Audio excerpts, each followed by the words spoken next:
చిరంజీవి గారికి అదేదో వచ్చింది. ఏమొచ్చింది? Guinness book of the world record వచ్చింది. ఎందుకు ఇచ్చారు?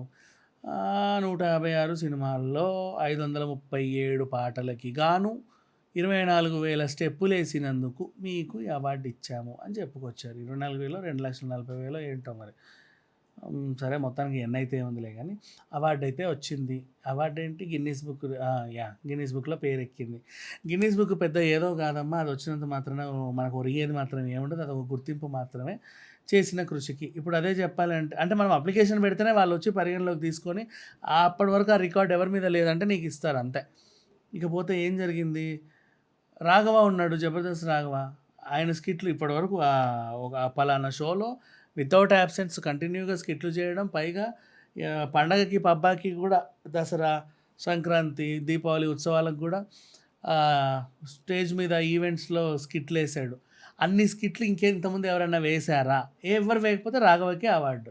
నెక్స్ట్ అలాగే ఒక కొరియోగ్రాఫర్ కొన్ని సినిమాలకి తక్కువ కాలంలో ఇన్ని స్టెప్‌లకు పనిచేస్తే వాళ్ళదో రికార్డు. ఇదే చిరంజీవి గారి రికార్డ్‌ని ఇంకా జూనియర్ చిన్న చిన్న హీరోలు గానీ, అప్పుడే వచ్చిన వాళ్ళు కూడా ఎవరైనా బ్రేక్ చేశారో మనకు తెలీదు.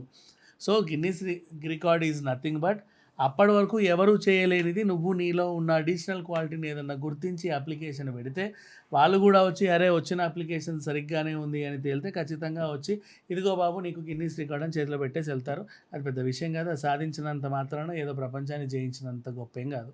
Thank you so much.